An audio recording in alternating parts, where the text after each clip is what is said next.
Hey guys, I'm back. So this is part 2 of my third Q&A answers video. That's kind of confusing. Anyway, I've got 7 more questions, so I wanted to get through those today because, as I said, next Tuesday I'm going to do a video talking about Tampa and how I am mentally preparing for that and the decisions I've made. And that's something that's really important to me, actually. So I really want to share that with you guys next Tuesday. So this Tuesday we're going to finish up with the questions. And here we go. What have been the keys to staying focused and keeping your head in the game? Really great question.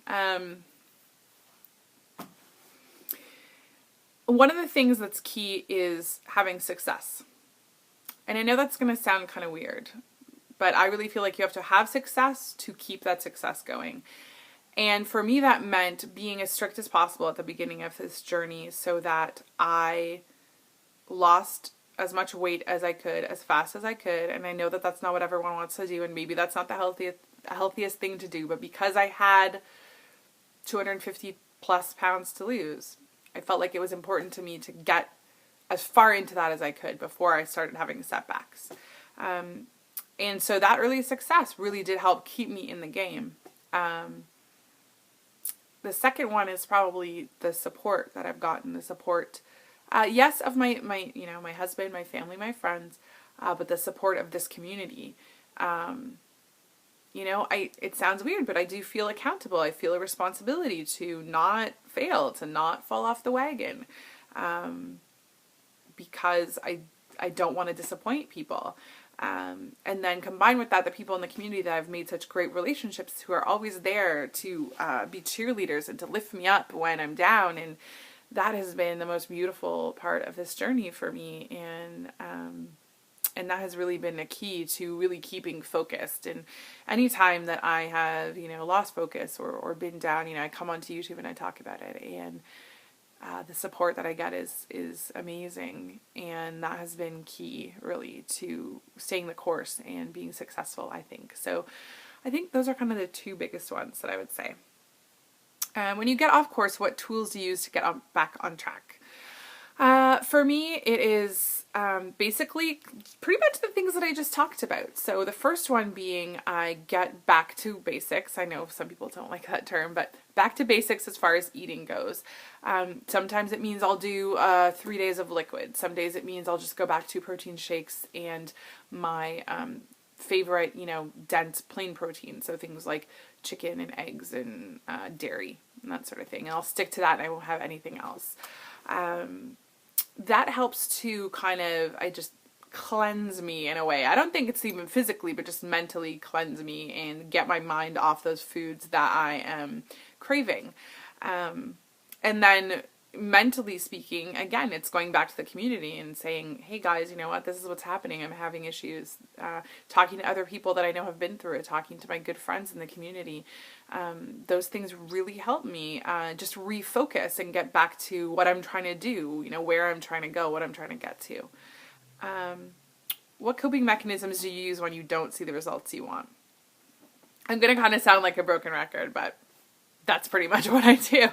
I go back to basics and I look for support. I feel like, results will come in time. I've always been a big proponent of the fact that, what you do 90% of the time is really what is going to create the success, not what happens 10% of the time. And so I feel like if I do exactly what I need to do most of the time, those times that I don't will kind of take care of themselves. If I can, stick to it being 10% of the time and not have it go up and up and up. I would still say that I'm super adherent to the way I want to eat, probably even more than 90% of the time, but at least 90% of the time. And that's why I think that, although it's been much more slowly, I've continued to kind of strive, towards goal. So yeah, I feel like getting back to what made you successful in the first place is one of those things that you can do when you're not seeing results, but patience is also really important. And I know none of us have that. We all want to wake up and be skinny tomorrow, but patience and perseverance, they're not very glamorous, but they're really important to being able to stay the course and to see those results. Has the loose skin or anything else almost made you give up? And what was it that made you continue and not give up, if so? I don't know that I've ever felt like giving up. Definitely not the loose skin. I don't like it. I'm not happy with it. Right now I'm really unhappy with it. But it is a small price to pay for the changes that have happened in my life since surgery. So there's no way that a little or even a lot of loose skin would ever make me give up. Has there been anything else that's ever made me want to give up? I don't think so. You know, as much as there are negative things, there are positive things that balance those out. I don't think there's anything in life that is, you know, just amazing or just terrible. You know, every cloud has a silver lining, and I don't know, there's probably some like great metaphor that goes along with that, but that's the opposite. Like, I don't know, every rainbow has like a dog turd at the end. I'm not sure.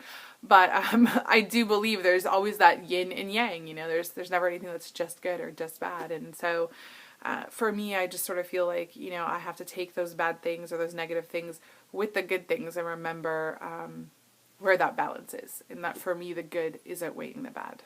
So, do you see yourself being as active on YouTube in 2 years or even say 5 years time as you are now? What does the future hold for Less of Sarah? I probably should have thought about this before I made this video.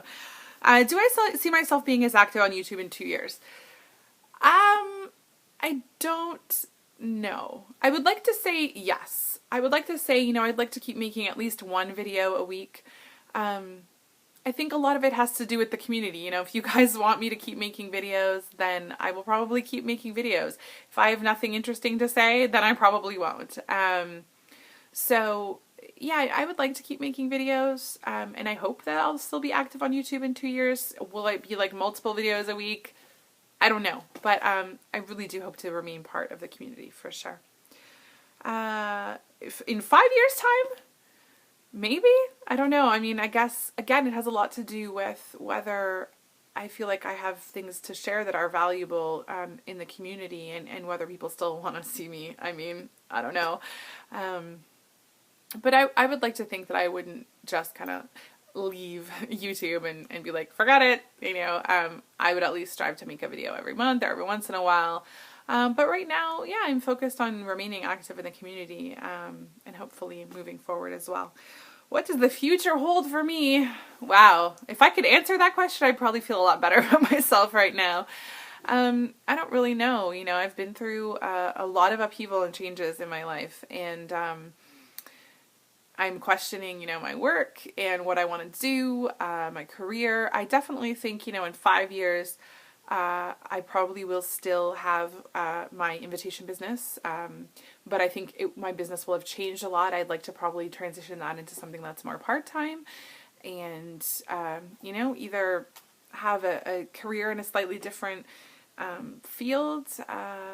I would love to be able to do something that involves the weight loss surgery community. I don't know exactly how yet. You know, I've talked before about the idea about maybe writing a book. I don't know. I would have to have an angle, you know, there'd have to be something specific that I really felt would be helpful, because there's lots of great books on weight loss surgery out there.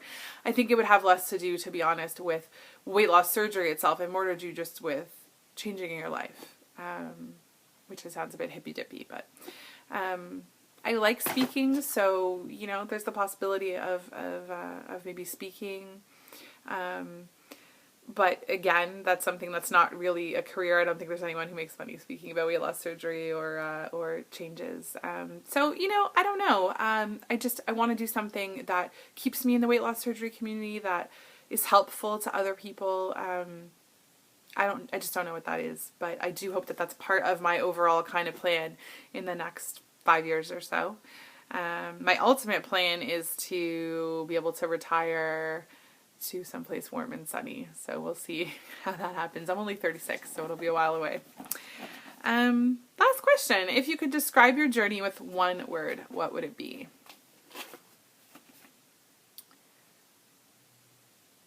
Surprising. That's really what it is. I think this journey has been surprising on so many levels. I am Miss Research, and I think that I know everything about everything, and I went into it thinking that I knew exactly what was going to happen and how things were going to happen and how I was going to feel, and all of that just went right out the window. And every day is a surprise. Every milestone is surprising to me. My experiences are surprising. Other people's reactions are surprising. I think I'm most surprised at the fact that I've actually kind of done it. I mean, I didn't have a great track record in my life when it came to changing myself. I was successful in a lot of things, but they weren't really about me. And so that has been the biggest surprise, and that's why I think this journey has been the most surprising, was that I learned that I can count on myself and that I can actually do it. So that was pretty cool and very empowering. So yeah. Anyway, that's the end of part 2. I will catch you guys on Friday with my update. I have lots of really interesting stuff to talk about, I think, on Friday. So hopefully you'll catch me then. And till then, always remember, it's not just about what you've lost. It's about what you've gained. Have a great one.